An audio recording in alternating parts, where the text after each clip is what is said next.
Bienvenidos a una entrega más de su programa Evaluación Educativa. Hoy vamos a hablar de evaluación en el proceso de educación.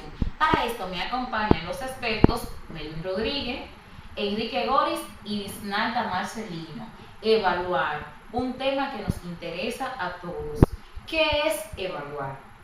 Evaluar puede ser tomar una información, analizarla y medirla desde el punto de vista que nos interesa y saber qué vamos a hacer con esta información. Desde las ideas de la educación tenemos que la evaluación como motor del aprendizaje tiene mucho que ver en este proceso. ¿Qué nos podrías decir? Bueno, la evaluación como motor del aprendizaje es el punto de partida para saber qué conocimiento ha tenido el estudiante. Lo podemos definir a través de una escala. Pues esta puede ser la siguiente.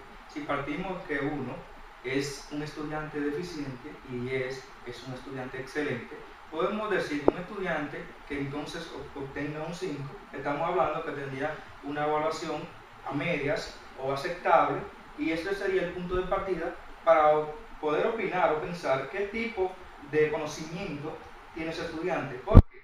Porque estamos utilizando la evaluación con un estudiante para saber qué tanto sabe el estudiante.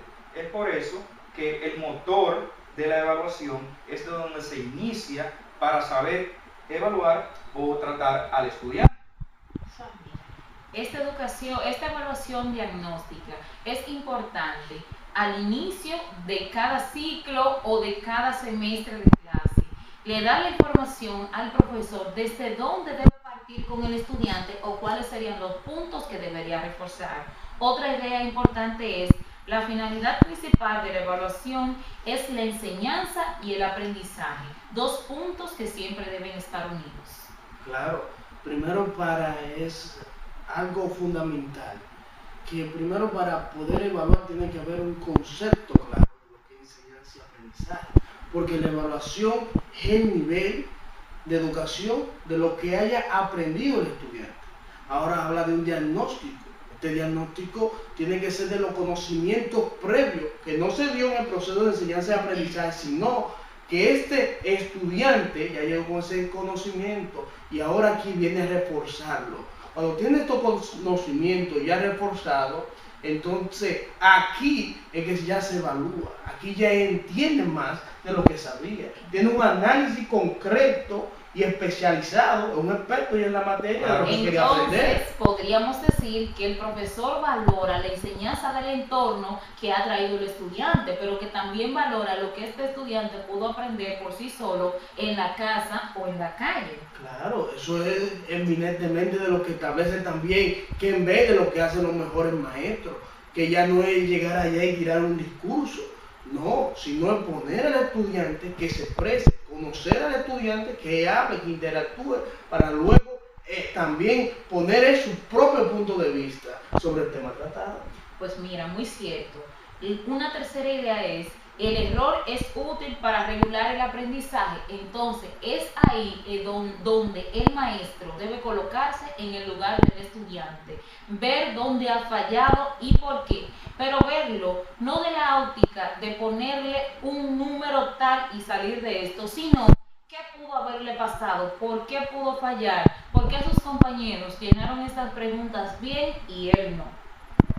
Muchos también establecen, cuando estamos hablando de error, que establecen de la forma de exámenes escritos, que también dice que ya no es una fórmula exactamente exacta, ya para evaluar el conocimiento, porque ahora mismo existe lo que es un chivo, lo que es un material de apoyo, que usted lo que necesita es poder entender claro y preciso lo que el maestro le estaba enseñando. O sea que ya no es necesariamente evaluar con un tipo de examen, sino también puede ser con otra forma, un debate. Claro, eso es así. Aunque lo más importante hasta ahora, todavía en este tiempo estamos ubicando, que es el examen, la prueba de examen, la evaluación de examen. Pero eso no sería lo mejor, porque hay muchos tipos de evaluaciones, pero desgraciadamente, aunque ninguno de los estudiantes, todavía no hay uno que yo pueda decir o conozca, que le guste el examen, pero es la evaluación que tiene por criterio todo profesor obligatoria. Yo no creo especialmente que no sea la prueba real por excelencia, el examen, sino que existen más formas y más métodos que en realidad que podemos utilizar para evaluar a un estudiante. Que pueden ser más eficientes que el mismo examen. Pero hablamos de regular el aprendizaje. John Dewey, quien es el teórico que habla del pragmatismo, dice que el estudiante debe darse la oportunidad de realizar para aprender. Entonces, donde estaría la clave sería en la planificación del contenido, las estrategias y de las actividades que se irían a realizar en el salón de clase. Porque si vamos a hablar de triángulo, permitirle al estudiante que haga el triángulo y que tome medidas no sería más útil que definírselo. ¿Qué creen ustedes? Es una realidad, tienes razón, porque es lógico como tú dices, nada más, hablándolo por el lado del examen, ¿verdad? Nada más no sería de esa la forma efectiva para evaluar, ¿verdad? Y que de otros puntos podríamos evaluar desde el principio con una planificación, otro tipo de forma al estudiante. Pero ¿qué pasa? Que tenemos ese problema. Muy bien. En ese sentido hay que ver también, cuando se planifica, tiene que ver mucho cómo el profesor planifica, porque en este panel todos estamos de acuerdo que el examen no es el punto por excelencia para evaluar, como el colega Enrique. Sin embargo, la mayoría, en su gran mayoría de profesores, y todos pasamos por esto, no evalúan atrás de un examen.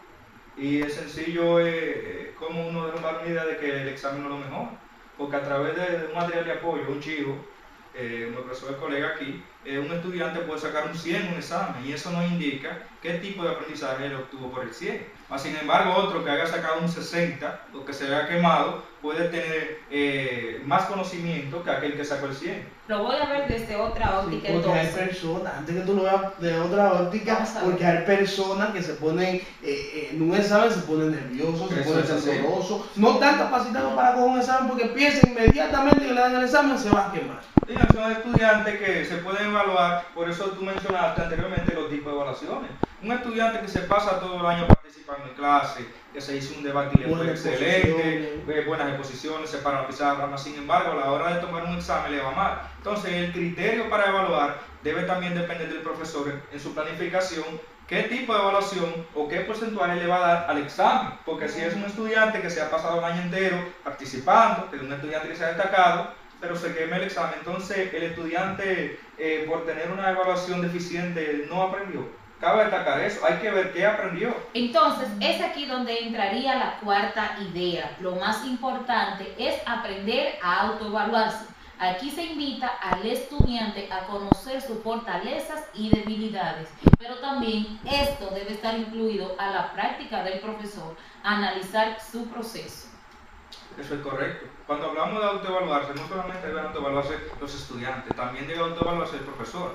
Y la mejor forma para un profesor evaluarse, entiendo yo de manera personal, es al final de año. Si usted tiene un aula, una cantidad de 40 estudiantes y de los 40 30 pasaron, usted se evalúa.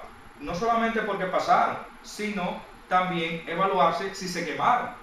Ahora bien, hay que poner un punto, no sé qué opinan ustedes o qué piensan. Si el profesor es bueno porque pasaron 30 o si es malo porque se quemaron 30. También hay que ver ahí desde un punto de vista hasta dónde caeríamos. Porque el hecho de que todos los estudiantes pasen o que le pasen en su gran mayoría no quiere decir que el profesor también sea un buen evaluador. Es bueno para el estudiante, para lo que pasaron, pero también porque se quemaron. Pues eso es un punto controversial. Haciendo un paréntesis, dice también Sun Tzu en el arte de la guerra, que si el comandante da una orden y el ejército no le entiende, fue culpa del comandante. Pero si el comandante utilizó bien la orden y el ejército tampoco la acata, fue culpa ya del comandante.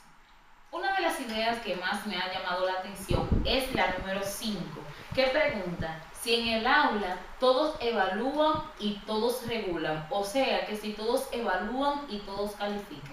¿Quién responde? Bueno, yo opino que es la pregunta que si todos evalúan y todos califican. Todos podemos evaluar. Como decía Disnalda, en un comentario fuera de cámara, todos podemos evaluar, pero al final, en la regulación, ¿quién regula es el maestro? Y cabe destacar que leyendo una de las ideas expresa que somos muy críticos a la hora de ver un error en el otro. Sin embargo, no somos tan críticos cuando el error es de nosotros. Por eso decimos que todos podemos evaluar. Nosotros podemos evaluar a un profesor, podemos evaluar a un compañero. El profesor evalúa. Ahora, al momento de regular, quien regula y pone la regla de juego es el profesor. En conclusión, podemos decir que todos podemos evaluar, pero no todos podemos regular. Entiendo que sí, que esa sería la idea. Entonces, yo lo haría un poco más técnico. Yo diría que lo que el maestro tiene que tener en cuenta son los criterios para evaluar y no despegarse de aquellos criterios establecidos. Si estamos evaluando puntualidad, participación, ideas expresadas con claridad, entonces si le damos una puntuación a esto, es posible que un estudiante que haya participado no se nos quede. ¿Qué creen ustedes? Estamos de acuerdo. Sí. Yo creo que es así que como tú dices. Porque exacto, tiene que haber una persona que se encargue de corregir los errores de los demás y de evaluar y poner un parámetro de participación, de puntualidad, que es muy importante, porque un estudiante que no va a clase no puede tener la mejor nota. Entonces, es aquí donde entra la idea número 6. La calificación y la selección también es importante. El puntaje, ¿cuánto sacará el estudiante al final del semestre? Bueno, yo encuentro que para mí eso es importantísimo, pero hay que tener desde el principio lo mismo de que cómo evaluar y qué cosa irla evaluando y con qué calificación. Un ejemplo, hablábamos ahorita de los exámenes, que haya una puntuación para el examen, pero que haya una planificación con diferentes tipos de evaluaciones. ¿Qué entregas de proyectos? ¿Qué entregas de algunos cuestionarios? ¿Qué una forma de panel? Y un examen al final, pero que cada uno esté moldeado con unos tipos de calificaciones para que el estudiante al final salga exitoso. No sé si me entenderían ustedes. ¿Qué ustedes opinan? Un estudiante que no haga tarea, ¿qué puede hacer? ¿Sería un buen estudiante? Bueno, la pregunta ¿Tendría la mejor calificación? La pregunta dice calificación y selección.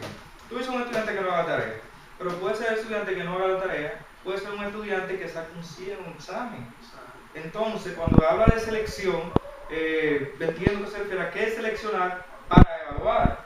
Porque tú puedes sacar 0 en una tarea de 20, pero tú puedes tener 80 en todo lo demás. Entonces, al final, tú pasarías con un 80. O sea, tenemos un estudiante que tiene 80, pero un estudiante que no hace tarea. Pero eso mismo, Melvin, la planificación que esté de acuerdo a diferentes tipos para evaluar de evaluaciones y que cada evaluación de esa, que a mano sea el examen, tenga una puntuación.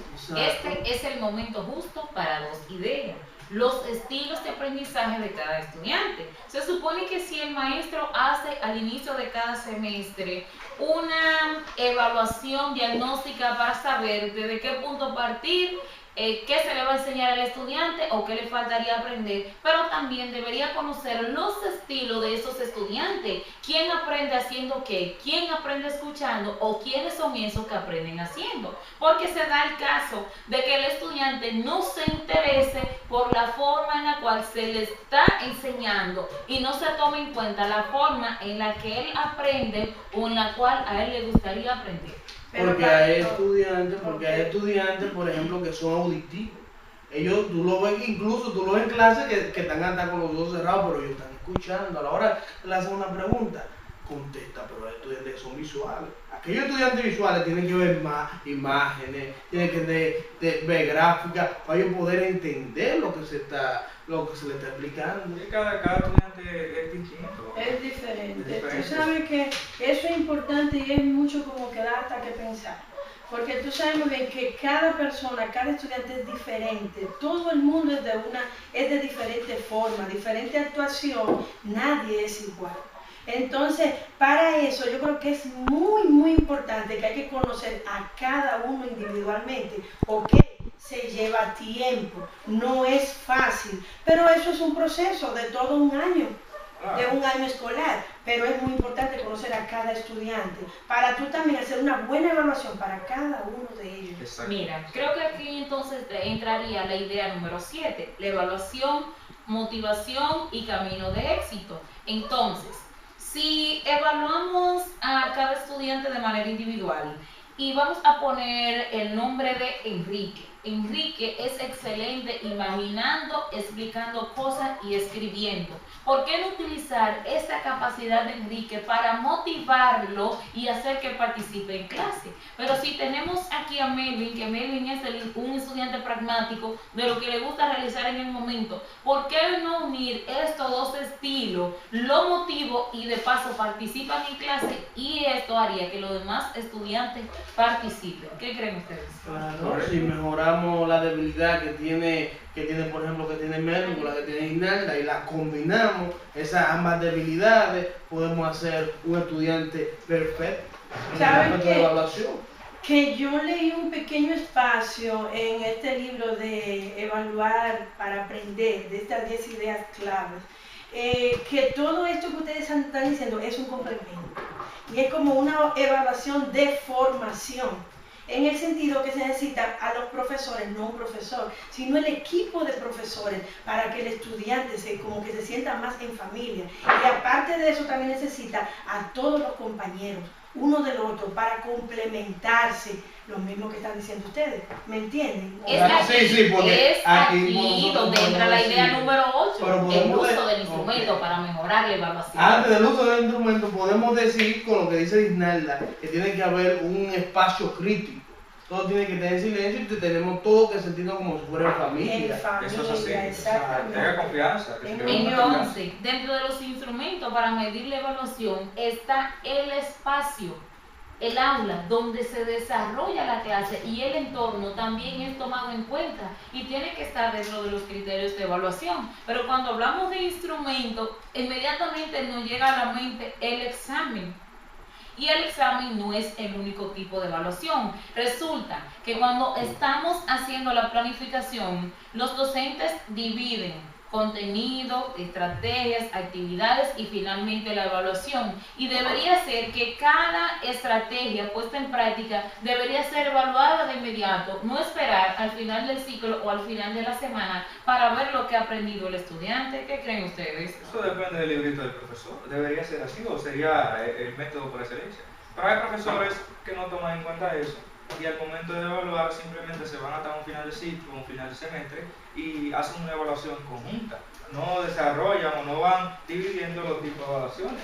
Es como hemos comentado anteriormente, como el ejemplo del estudiante que no hace la tarea, más sin embargo en todo lo otro un estudiante no hace la tarea, pero sí se para exponer. El estudiante no hace la tarea, pero le va bien en el examen. O sea, es una serie de elementos que hay que ver dependiendo de la planificación que hizo el profesor para ver cómo va a evaluar al estudiante. Pero tú sabes que, Melvin, que hay que buscar muchos tipos de estrategias que vayan a nivel con nuestros tiempos y con los jóvenes que nosotros estamos tratando ahora en estos momentos. ¿Cómo? Analizando, como yo les digo, en el día a día, cada estudiante o niño como son, y la forma de introducirle en la clase, buscarle una forma amena, que ellos mismos que les guste, que socialicen, tú ves, que la interpreten de otra forma, no nada más de que ir a la estrategia de dictar una clase que se aburren, o otra estrategia que es de escribirle en un pizarrón. Todas esas son estrategias que tú sabes. Pero tenemos un ejemplo aquí latente. Nosotros, esto es un tipo de evaluación, a nosotros se nos va a hacer una evaluación. Exactamente. Cada idea de lo que estamos expresando es una forma de evaluar. O sea, como que tú entiendes, que tú expresas, no necesariamente tiene que ser examen. Es que todos estamos de acuerdo que el examen es algo, pienso que ya obsoleto, aunque sí es necesario. Dándome cuenta, para evaluar se necesita fundamentalmente primero planificar.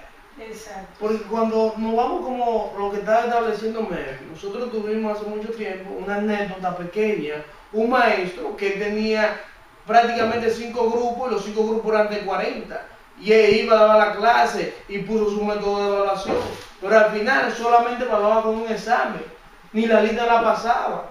Entonces, esta es un tipo de evaluación que usted no sabía si usted aprendía o si usted no sabía nada. Entonces usted mismo, como maestro, aquí que tiene que entrar en el próximo punto lo que es la autoevaluación del maestro, que es sumamente importante. Mira, se dice que una de las funciones de la escuela en el siglo XXI es compensar desigualdades, pero también unir diferencias. Hacer que lo que a mí me hace distinto a ti se convierta importante y utilizarlo para la educación. Entonces, es aquí donde entra la idea número 9, la evaluación externa de los aprendizajes. Esto es cuando un centro educativo decide pedirle a otro que evalúe su proceso de aprendizaje, que califique o que examine a sus estudiantes. ¿Qué buscamos con esto? Aquí buscamos que no solamente sean los mismos, que no sean en el mismo aspecto internamente que se evalúen ellos, sino otra especie, sea del extranjero, sea que no convivan diariamente con ellos, que sea una evaluación extra. Pero más bien, cuando hablamos de evaluación interna, debería ser también que aparte de que se evalúen los maestros propios, también que se evalúe, que los estudiantes evalúen al maestro. Sí. En cada clase que se terminó, pasen una hoja y los estudiantes y se reporte. Que evalúen la clase. Exactamente. ¿Cómo fue la clase de hoy? Para que entonces haga un reporte, un reporte previo. Eso es una excelente idea. Muy bien. Con ese reporte previo, todos los maestros, por obligación, van a tener que platicar. Creo que debe ser incluido en el manual que estamos analizando. En vez de hacer la número 11. Entonces, ok, estoy de acuerdo con ustedes. Muy emocionante el tema. Aquí entra la idea número 10 y el cierre de este tema. Evaluar es necesario para mejorar el proceso de aprendizaje. Entonces, vamos a ver. Es necesario y fundamental. No podemos, si no tenemos una evaluación, no podemos definir, no podemos decir cómo fue el aprendizaje. Y si no tenemos una evaluación, no podemos saber nunca qué camino seguir, cómo seguimos caminando. Y si no tenemos un buen aprendizaje, no podemos tener una buena evaluación. Eso es una realidad. Entonces, a ustedes, docentes y futuros docentes, les sugiero de manera muy personal que al momento de planificar se coloquen en el lugar del estudiante para saber no solo qué y cuándo enseñar, sino también qué y cómo enseñar. Muchas gracias, nos encontramos en un próximo encuentro. Bye. Bye, bye.